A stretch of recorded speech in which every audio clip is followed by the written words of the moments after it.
Hello, my Socratica friends. We're here to help you be a great student.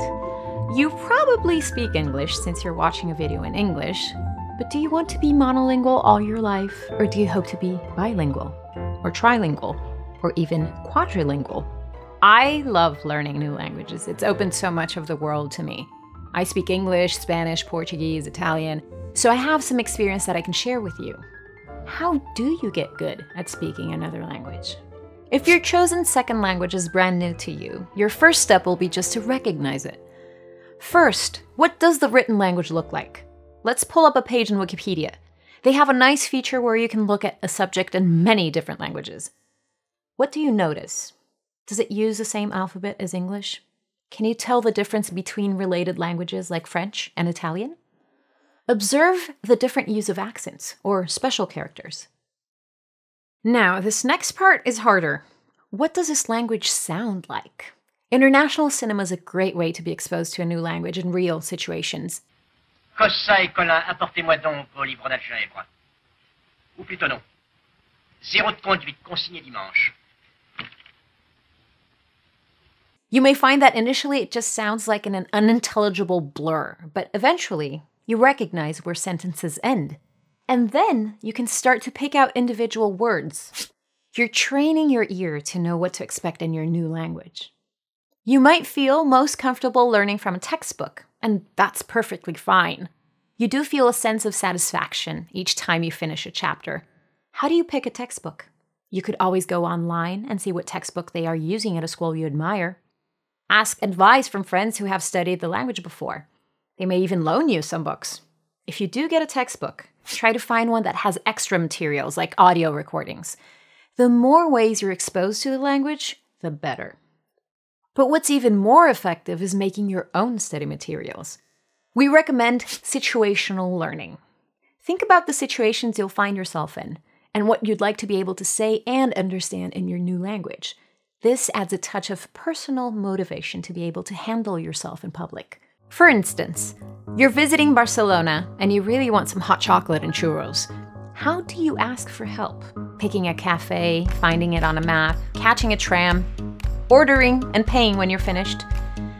This is a very specific scenario with typical sentences that use specialized vocabulary. I doubt you're going to find this as a chapter in a textbook. But if it's important to you to be able to handle the situation in your new language, start here. Prepare for your scenario, referring to a textbook or phrasebook, or even better, with the help of a native speaker, write out a dialogue and a list of vocabulary. Practice with a friend. And of course, don't forget the power of flashcards. Having the confidence to be able to handle yourself in one scenario lets you move on to another and another and another. These scenarios will give you anchors to grab onto when you are in a new situation. Now that you know how to buy a ticket for the tram, it will be much easier when you have to buy a ticket for the bus or train. If you know how to order in a cafe, it will be easier for you to learn how to buy things in a department store. Each scenario ties into many others. To make your language learning really robust, along with learning scenarios, you should also learn the basic rules of grammar. These will come more easily to you when you have a set of 20 to 50 sentences you're already familiar with. Notice how sentence construction in your new language differs from English. Are the words in the same order? Adjective, noun, verb, adverb? Or are they inverted compared with what you're familiar with? Does it go noun, adjective? You can fall back on those sentences you already know very well from your scenarios. And those will help you make sense of the grammar rules. In this way, with focus study, you can learn a lot on your own. Of course, there's really no substitute for immersion, listening and speaking the language with native speakers with no English interruptions. For many years, depending on where you lived, it was very hard to do this. Imagine trying to learn Spanish in, say, Minnesota or Stockholm. You'd have to look really hard to find someone to talk with. I actually moved to Italy and became fluent in Italian. And now, thankfully, you can do immersion online. You can join classes and talk to native speakers, all without leaving your house. We recently learned about Lingoda, an online language learning service, and we thought we'd give it a try.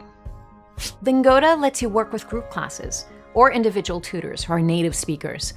Group classes are a little less expensive and may be a good way to ease you into your new language, as well as give you a chance to meet other people who you could practice with. You start at Lingoda with an assessment test to place you at the right level of instruction. And then you progress at your own speed, taking classes on your own schedule. You can start as an absolute beginner and work your way up to fluency. You can even get certifications that can help you with jobs. Now, let me share with you some tips and tricks I've learned through studying languages. Tip number 1, work very hard on your pronunciation. Pronunciation first. Start by imitating what the language sounds like when you watch a foreign film. You may feel silly, but you have to master the sounds of your new language. It may help to know there's a finite number of sounds you will need to make. For instance, the French phonetic alphabet contains 37 sounds. I, U, U, E. You can probably pronounce most of them just fine with practice. Usually, people have trouble with just 1 or 2 of the sounds. For instance, the French R is nothing like the English R. You have to hold your tongue completely differently. Une réponse. Une réponse. So when you see R written down, it can be confusing. Many beginning students pronounce it incorrectly, and then they have to break that habit. So it's better if you start pronouncing things properly as soon as possible. It can help to imitate the way a French person speaks English. This is not to be rude or mean or anything like that. You're doing this to learn how do they make natural French sounds. Saying the téléphone lets you understand that TH is not pronounced the same way in French as in English. Tip number 2. Grammar is easier to learn if you understand the grammar of your own language. So check out our English grammar series. The more languages you learn, you'll start to notice things they all have in common. All languages have a way to express an action, a verb. You can say whether something is happening now, or in the future, or in the past.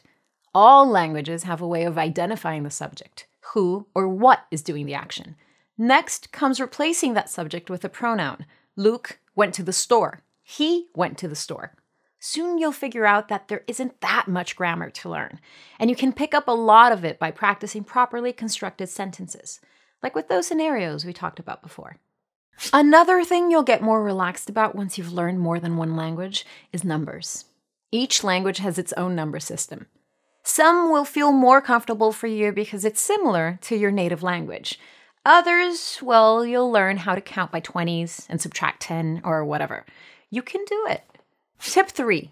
Build your vocabulary. This is the biggie. This is the part of learning a language that will take you the longest. In fact, you may never be finished building your vocabulary. The trick is knowing where to start.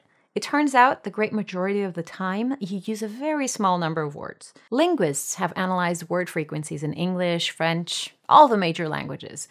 By learning the 100 most common words, you'll be able to understand about 50% of the language. That's an incredible head start. Learn the 500 most common words, and now you'll understand 67%.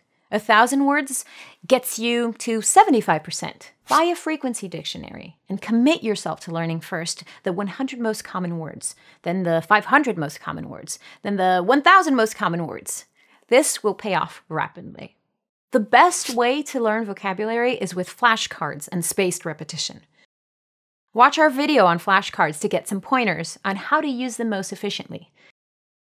We suggest you focus on phrases that use your vocab term rather than individual words. This is much more powerful, both because it helps your memory to learn a word in context and because phrases can immediately be used in speaking and writing. Those cheap little phrase books really come in handy here. You may be surprised to find you already know many of the words in your new language. About 30% of English words are derived from French, 30% from Latin, and 30% from the Germanic languages. This isn't going to help you very much if you're learning, say, Russian or Japanese. However, one interesting side benefit from learning such a different language is that you acquire new ways to express an idea. For instance, the Japanese term wabi-sabi refers to the beauty in imperfection. There's no denying, if you speak English, you can get by in many places. But to be a true citizen of the world, you'll want to be able to say bonjour, konnichiwa, hola, guten tag, bon dia. Being able to make yourself understood is an important part of being a great student. Ciao! Want to help us make more great videos? Join the Socratica team on Patreon.